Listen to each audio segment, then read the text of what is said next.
오늘 우리에게 주시는 하나님 말씀 함께 보겠습니다. 창세기 1장 26에서 28절의 말씀입니다. 구약 성경 1페이지에 있는 창세기 1장 26에서 28절의 말씀.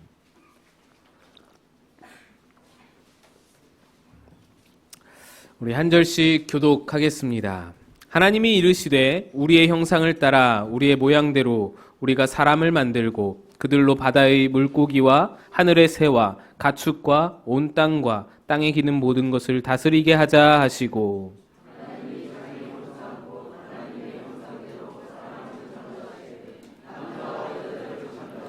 함께 읽습니다. 하나님이 그들에게 복을 주시며 하나님이 그들에게 이르시되 생육하고 번성하여 땅에 충만하라. 땅을 정복하라. 바다의 물고기와 하늘의 새와 땅에 움직이는 모든 생물을 다스리라 하시니라. 아멘. 할렐루야.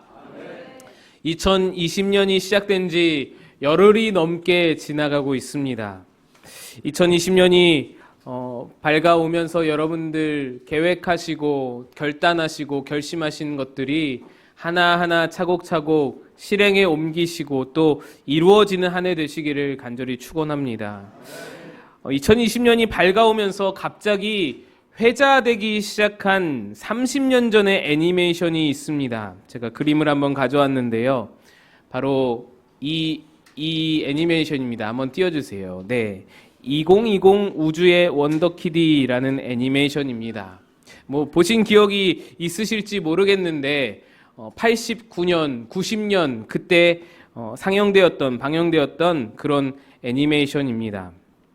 제가 9살, 10살 그때쯤에 한창 만화 영화를 좋아했던 그때에 방영했던 만화인데 웬일인지 저는 본 기억이 별로 없습니다. 뭐 애니메이션보다는 그때 당시에는 나가노는 게 그렇게 좋았던 기억이 있어서 그랬는지 모르겠는데 저는 본 기억이 없습니다. 기억력이 안 좋은 건지 모르겠는데, 근데 어쨌든 이 애니메이션이 올해 시작하면서 다시 회자가 된 것은 30년 전에 상상하던 그 멀리만 있을 것 같던 2020년, 그래서 2020년을 상상하면서 그린 만화 영화가 우주를 막 누비면서 이름 모를 태양계 너머 행성에서 로봇 군단과 막 싸우는 그런 내용, 그런 상상 속의 그런 2020년이 지금 우리가 살아가고 있는 2020년으로 훌쩍 다가와 버렸기 때문인 것이죠. 여러분이 어린 시절에 여러분들이 아주 오래전에 상상하던 2020년의 모습은 어떤 모습이었습니까? 백투더 퓨처 영화를 보면서 뭐 2020년은 이럴 것이다, 뭐 몇십 년 후에는 이럴 것이다 상상을 하실 수도 있고, 또 다른 SF 영화나 애니메이션을 보면서 상상을 해보실 수도 있을 것입니다. 하지만 실제로 다가온 2020년은 우리가 상상했던 것만큼 막 우주를 누비면서 외계 종족을 만나고 로봇 군단이 등장하는 현실, 그런 현실은 아직 다가오지를 않았습니다. 그런데 여러분, 상상했던 것만큼은 아니더라도 이제 그 상상했던 것들이 조금씩 현실로 나타나는 그런 시절이 되었습니다. 조금씩 구체화되고 가능성이 보이고, 그것이 그냥 공상만이 아니라는 것을 조금씩 드러내고 있습니다. 여기저기서 AI의 시대가 왔다라고 말을 합니다. 수백 년 동안에 스스로 생각하는 능력, 이것은 인간 고유의 능력이었습니다. 그런데 인공지능이라는 존재가 등장하면서 이 능력을, 우리 인간 고유의 능력을 이 인공지능이 따라하는 거예요. 아니, 이제는 따라하는 것을 넘어서서 우리 인간의 고유한 생각의 능력을 훌쩍 초월하여 더 많은 것들을 생각하고 더 많은 것들을, 정보를 기억합니다. 여러분, 이 사건은 수백만 인류 역사 가운데, 수백만 년이 지난 그 인류 역사 가운데 가장 큰 변곡점이라고 할 수 있습니다. 농업혁명이 일어나고 무슨 산업혁명이 일어나고 정보화 시대가 되고 이런 몇 가지 혁명들이 일어났는데, 이러한 것들과는 비교할 수 없는 아주 큰 변곡점이 일어날 수 있다라는 겁니다. 그래서 이것을 4차 산업혁명이다라고 부릅니다. 농업혁명이 일어나고 증기기관을 발명하고 전기를 발명하고 정보화 시대에 돌입하고 이 모든 것들은 그래도 주체가, 그 변화를 일으킨 주체가 인간이었습니다. 그런데 이제는 인간이 아닌, 인간을 넘어선 다른 주체가 되어서, 존재가 주체가 되어서 인간의 삶을 변화시킬 수 있는 시점에 들어서게 된다라는 것입니다. IBM사에 왓슨이라고 하는 인공의료지능 로봇이 있습니다. 로봇 의사 선생님이죠. 이 로봇 의사 선생님이 실제로 가천대 길병원에서 진료를 보고 있다고 합니다. 그 로봇 의사에 대한 환자들의 만족도가 꽤나 높아서 실제 의료진과 이 왓슨의 진료 결과가 혹시 차이가 나는 경우에 환자들은 왓슨 선생님의 진료 결과를 더 신뢰한다고 합니다. 또 로스라는 법률 인공지능도 미국의 한 로펌에서 변호사 역할을 시행하고 있다고 합니다. 그런데 이런 것들보다 우리에게 인공지능의 시대가 도래했다, 성큼 다가왔다라는 것을 아주 깨닫게 해주는, 알려주는 큰 계기가 된 사건이 있었죠. 바로 이세돌과 알파고의 바둑 대결이었습니다. 당시 대한민국 모든 국민이라면 이세돌을 응원했습니다. 이세돌 구단을 응원했죠. 저도 응원했습니다. 근데 우리나라뿐만이 아니었습니다. 전 세계적인 관심을 끌었던 대국이었습니다.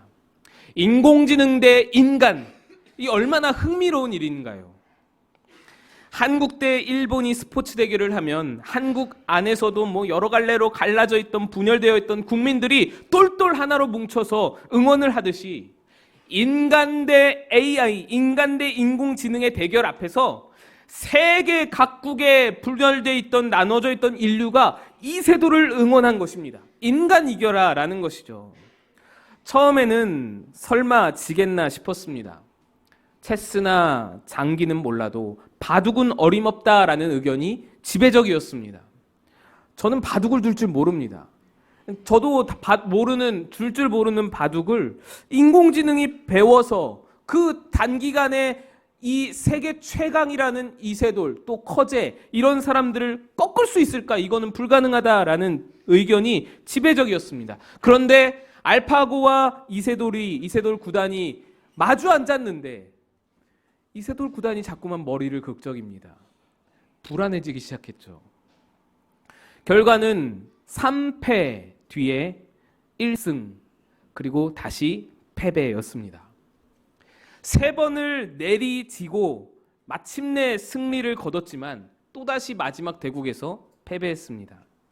이 말은 이세돌 구단이 갑자기 상대를 분석해가지고 3경기 동안 지는 동안에 막 분석해서 4국에서 일격을 날렸듯이 알파고도 대국을 거치면서 그 대국에서 일어난 모든 정보로 또다시 발전하고 또다시 진화한다라는 것을 의미했습니다.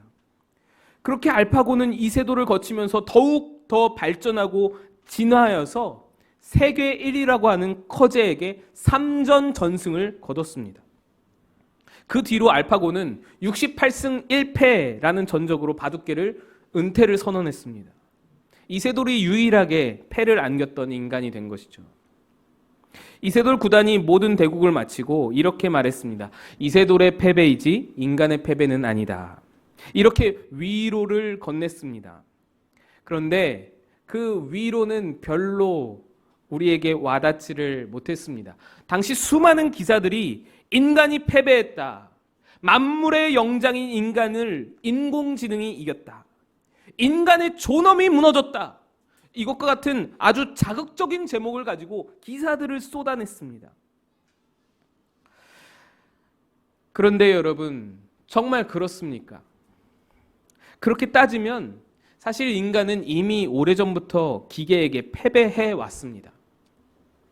어린아이와 젊은 청년이 계단 오르기를 시합한다면 당연히 청년이 더 빠른 속도로 오를 수 있을 것입니다. 그런데 엘리베이터가 등장하면서 어린아이나 청년이나 엘리베이터 앞에서 평준화가 이루어졌습니다. 이제 계단 오르는 능력이 큰 이점이 아닌 시대가 되었습니다. 10대 청소년과 노인이 달리기 시합을 하면 당연히 청소년이 이깁니다. 그런데 자동차가 등장하면서 빨리 달리는 능력의 평준화가 일어났습니다. 그런데 우리는 그것을 두고 패배라고 말하지 않습니다. 오히려 그것들을 자동차의 발명, 엘리베이터의 발명, 위대한 발명, 대단한 성취, 인간의 존엄을 드러내는 것들로 축혀 세웠습니다. 왜냐하면 원래부터 인간의 힘이라는 것, 인간의 근력, 완력, 이러한 것들은 본래부터 인간을 존엄하게 해주는 가치가 아니었다고 생각했기 때문입니다. 인간이 다른 동물보다 월등하면서 그들을 이길 수 있었던 것은 힘이나 근력이 아니라고 생각했던 것이죠. 인간이 힘으로 싸우면 코끼리나 하마에게 무참히 짓밟힐 것입니다. 달리는 속력으로 싸우면 치타나 표범에게 잡히는 것이죠. 아니, 그렇게까지 할 필요도 없고 옆집 강아지에게도 뒤처지는 것이 인간입니다. 시력으로 따져도 독수리에게 뒤지고 동네 개들이 훨씬 후각 능력이 뛰어납니다. 인간이 인간다울 수 있었던 것, 인간이 위대할 수 있었던 이유는 생각하는 능력 한 가지 때문이다라는 것이죠. 인간의 가치가 이 지적 능력에 있다라는 겁니다. 그런데 이제 그 지적 능력, 한 가지 강점이었던 지적 능력으로도 이길 수 없는 대상이 나타났다라는 거예요. 모두의 손에 계산기가 들려있는 이 시대에 암산 능력이 우리가 별로 필요가 없어지지 않습니까? 그렇듯이 이제는 AI 앞에서 모든 지적 능력의 평준화가 찾아온다라는 것입니다. 이세돌이 알파고에게 패배했을 때 그러한 비관적인 평가들이 나올 수 있었던 것은 인간의 가치, 인간의 존엄을 이 지적 능력에 두었기 때문인 것이죠. 그래서 사람들은 이제 만물의 영장이라는 칭호를 인공지능에게 내어줘야 한다라는 말을 합니다. 그러고 보니 이 AI가 등장하면서 인간만의 특장점인 강점이 사라진 것입니다. 생명체마다 특장점이 있어서 나름대로 생존하는데, 원숭이는 꼬리가 길고 팔이 길어서 나무 사이를 빠르게 이동하고, 기린은 목이 길어서 살아남을 수 있고, 이 약육강식의 세계에서 뭐라도 잘해야, 뭐라도 강해야, 강점을 가지고 있어야 살아남을 것인 텐데, 우리는 특장점인 생각하는 능력을 우리가 만들어낸 인공지능에게 내어준 꼴이 되어버린 것이죠. 그런데 여러분, 정말로 그럴까요? 인간이 가진 특장점이라는 것이 정말로 생각하는 능력, 그것 하나만 유일한 강점일까요? 오늘 본문은 하나님께서 인간을 지으실 때에 어떠한 방식으로 지으셨는지가 드러나 있습니다. 26절 말씀을 함께 읽어보겠습니다. 26절 말씀 시작. 하나님이 이르시되 우리의 형상을 따라 우리의 모양대로 우리가 사람을 만들고 그들로 바다의 물고기와 하늘의 새와 가축과 온 땅과 땅에 기는 모든 것을 다스리게 하자 하시고, 여기서 하나님께서는 하나님의 형상대로 인간을 만드셔서 그 형상 덕분에 인간이 바다의 물고기와 하늘의 새와 가축 모든 세계를 다스리는 존재가 되게 하셨다 말씀하십니다. 하나님은 다른 동물들과 달리 인간을 구별하여서 하나님의 형상으로 만드셨습니다.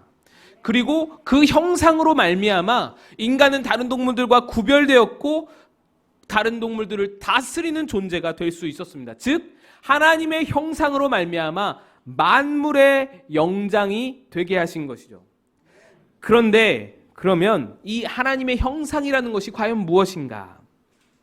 물론 이 하나님의 형상이라는 것은 외형적인 모습을 말하는 것은 절대 아닙니다. 하나님은 형체가 없으시죠. 하나님은 영이시니 외형이 없으십니다. 이 하나님의 형상, 영어로 이미지라는 것은 한 가지로 딱 잘라서 말하기는 어렵습니다. 일단 이 창세기 1장에 나타난 단어 자체의 의미는 이러합니다. 하나님이 원형이십니다. 그 원형이신 하나님을 이미지로 보여주는 것이 사람이라는 것입니다. 그 이미지를 우리가 형상이라고 번역한 겁니다. 원형이신 하나님, 그 하나님의 어떠하심, 그 하나님의 특징, 그 하나님의 성품을 반영하는 것이 사람인데, 이 세상 어떤 피조물도 그 역할을 할 수가 없고 오직 사람만이 그 역할을 감당하도록 하나님께서 창조하셨다라는 것입니다. 즉 이 말은 사람을 보면 하나님의 어떠하심을 유추해 볼 수 있다라는 것이죠. 우리 안에 하나님을 볼 수 있는, 하나님을 보여주는 어떠한 이미지들이 바로 하나님의 형상이다라는 것입니다. 그런데 이 형상은 범죄함으로 말미암아 일그러져 버렸습니다. 깨져버렸습니다. 그래서 하나님을 제대로 반영하는 사람이 없어져 버렸습니다. 그리고 그 일그러진 하나님의 형상을 회복하기 위해서 오신 분이 바로 예수 그리스도이십니다. 그분이 십자가를 통해 우리 안에 회복하기를 원하셨던 것이 바로 하나님의 형상, 본연 그대로의 모습, 하나님이 지으신 그대로의 모습이었다는 것입니다. 그러면 이 하나님의 형상이 구체적으로 말하는 것이 무엇일까요?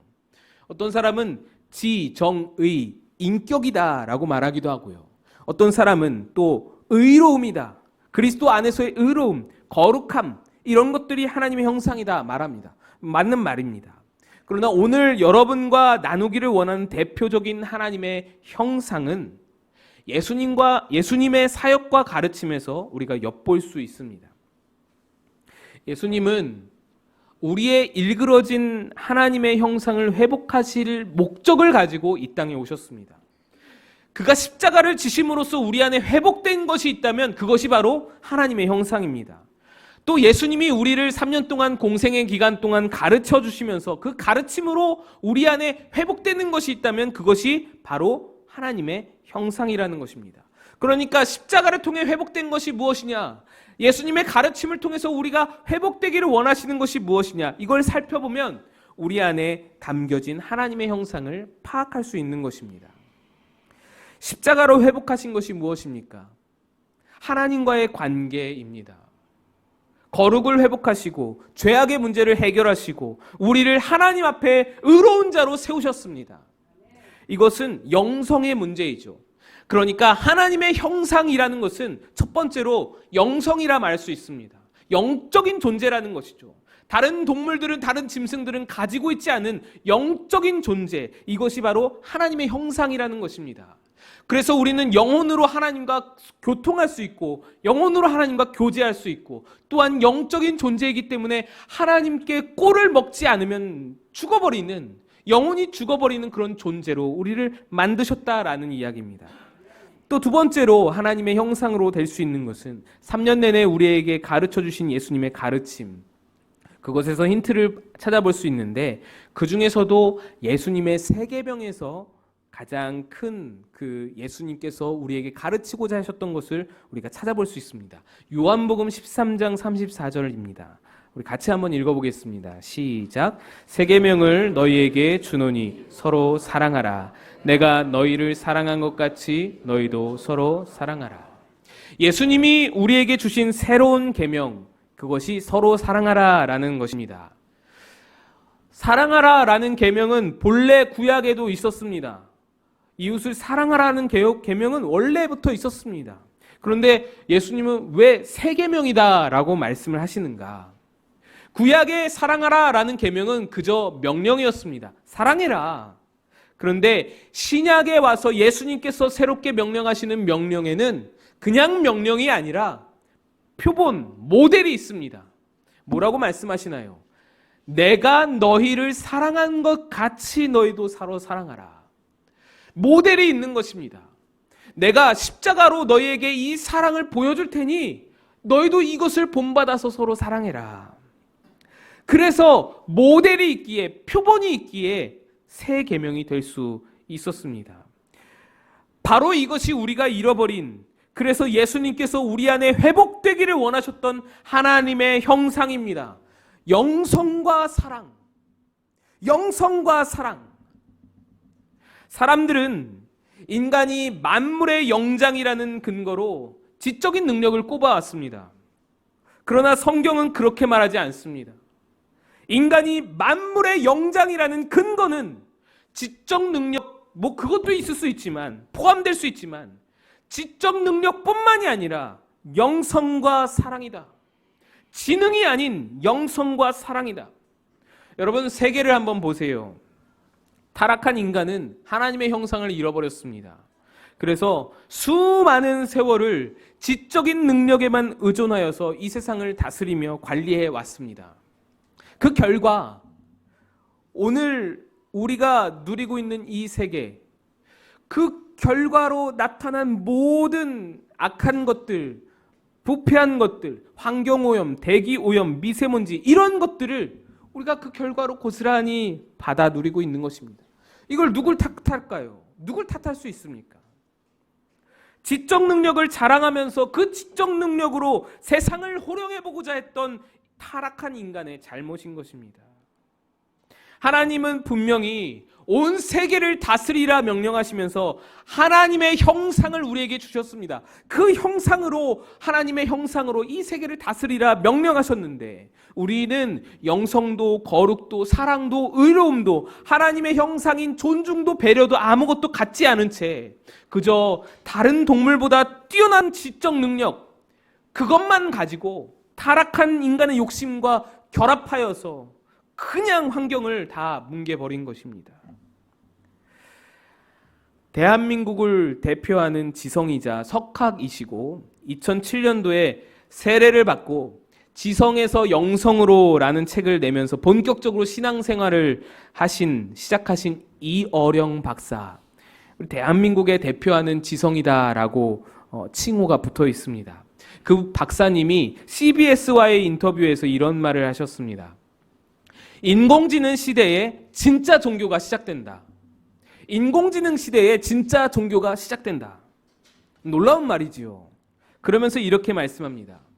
기술이 발전하면서 근력의 평등, 힘의 평등의 시대를 우리는 이미 살고 있다.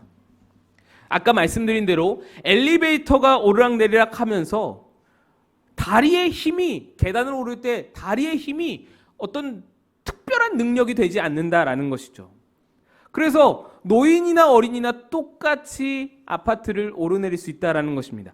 힘의 평등이 왔다라는 것입니다. 자동차가 발견이 되면서 달리기 능력의 평등이 왔다라는 것. 이 모든 기술의 발전이 우리에게 근력과 체력의 평준화를 가져다 주었다라는 것입니다. 그런데 그 힘의 평등 시대에 돌입하면서 각광을 받았던 것이 무엇이냐? 지능이라는 것입니다. 그래서 지능이 뛰어난 자가 지배자의 계급에 들어서고, 지능이 뛰어난 자가 권력을 움켜쥐고, 지능이 뛰어난 자가 신분적, 사회적 신분에서도 고위직을 차지하게 되었습니다. 그런데 새로운 시대가 도래하는데, 인공지능의 시대가 도래하면 이 지능에도 평준화 시대가 온다라는 것입니다. 그렇게 지식과 기술이 평등해지면 인간은 또 어떤 것을 가지고 어떤 가치를 발견해야 하는데, 어떤 가치가, 인간의 어떤 가치가 빛을 발하게 되느냐? 그게 무엇이냐? 바로 사랑, 존중, 배려, 영적인 능력, 하나님과의 관계성, 이러한 것이 빛을 발하는 시대가 온다라는 것입니다. 그것은 인공지능은 번접할 수 없는, 가까이 할 수도 없는, 아예 시도조차 할 수도 없는 인간만이 가지고 있는 진짜 고유의 능력이기 때문에 이러한 것을 가진 자가 빛을 발하는 시대가 온다. 사랑할 줄 아는 자가 각광을 받고 깊은 영성을 소유한 자가 존경받게 될 것이며, 남을 배려하고 존중히 여기는 자가 빛을 발하는 시대가 오게 될 것이다. 지금까지는 지능이 높은 자가 지배하는 시대였으나 지능뿐 아니라 기능, 능력, 실력 등이 인간의 가치를 평가하는 기준이 되었으나, 그런데 이제는 인공지능과 뛰어난 기술 앞에서 인간의 지능을 서로 비교한다면 엘리베이터 앞에서 누가 더 빨리 계단을 오르는 것을 비교하는 것과 같고, 자동차를 두고서 누가 더 빨리 달리느냐를 겨루는 것과 같다라는 것입니다.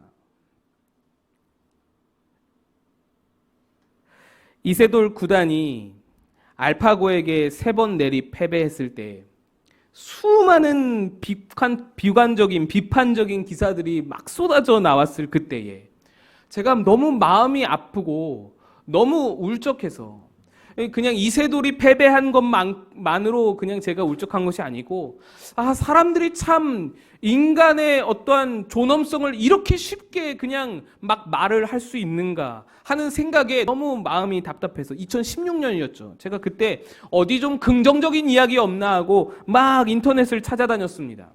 어디 좀 긍정적인 기사나 뭐 이야기거리 없나 하면서 막 찾다가 제가 발견한 보물 같은 이야기가 한 구절이 있습니다. 한 대학교의 대나무숲이라고 하는 익명 게시판, 자신을 노출하지 않고 이렇게 올리는 글을 쓰는 그 게시판, 거기에 올라온 글인데 제가 한번 읽어드리도록 하겠습니다. 잘 안 보이시겠지만 제가 말씀을 드릴 테니 들어주시기 바랍니다. 내가 아직 초등학생일 때 난 학교를 마치고 늘 바둑학원으로 향했다. 나의 가장 친한 친구였던 C가 바둑을 좋아한다라는 이유도 있었지만 나도 그 친구만큼 바둑을 좋아했기 때문이다. 정막 속에서 딱딱 울려 퍼지는 돌소리가 좋았고 2시간씩 아무 말도 없이 앉아있는 게 이상하게도 좋았다. 10살 내 인생의 최대 목표는 C를 이기는 것이었다. C는 초등학생의 나이임에도 아마추어 1단이었고 나는 기껏해야 2급에서 3급 정도를 두고 있었다. 이는 초등학교 3학년이 중학교 1학년과 싸워서 이기고 싶다는 소망이었으니 이루어질 리가 없었다. 나는 평소에는 C를 굉장히 좋아했으나 바둑교실만 가면 C를 원수처럼 미워했다. 한날 기다리던 나는 드디어 C를 이겼다. 한두 집의 근소한 차이였지만 이긴 건 이긴 거였다. 나는 며칠 동안 그 바둑판을 떠올리면서 행복해했고 바둑을 더 좋아하게 됐다. 가끔씩 미웠던 C도 이제는 더 좋아하게 되었다. 그리고 아주 최근의 술자리에서야 그날의 C가 나에게 일부러 져주었다라는 사실을 알게 되었다. C는 그 전날 바둑에서 져서 눈물까지 훔치는 나를 계속 이기는 것이 바둑에서 지는 것보다 훨씬 마음이 아팠노라고 했다. 이세돌이 알파고에게 2판을 내리쳤다. 나는 프로 바둑 기사를 꿈꿀 정도로 진심으로 바둑을 사랑했고 이세돌은 그런 나의 위대한 우상이었다. 우상의 패배는 나 자신의 패배보다도 잔인하다. 집에 돌아와 술을 마셨다. 일각에서는 인류의 위대함이 드디어 끝을 보는 순간이라고 한다. 기계가 도전할 수 없다고 여겨지던 영역인 바둑마저 비교적 손쉽게 승리했으니 바둑은 시작이다. 구글은 한국인의 영원한 마음속 게임인 스타크래프트를 다음 주자로 노리고 있으며 축구 로봇이 나와 메시의 공을 아주 손쉽게 뺏는 날이 올지도 모르겠다. 우리가 만든 기계에게 최고의 자리를 내주는 것은 불가피해 보인다. 이세돌이 알파고에게 2판을 내리쳤다. 그러나 나는 인간의 위대함이 끝났다는 의견과는 생각을 달리한다. 무엇이든 최고로 잘하고 어떤 상대방도 이기는 것이 인간의 위대함이라고 애초에 생각하지를 않는다. 진정 위대함이 그것에 있었다면 인류가 꽃피운 화려한 문명은 진작 몰락했을 것이다.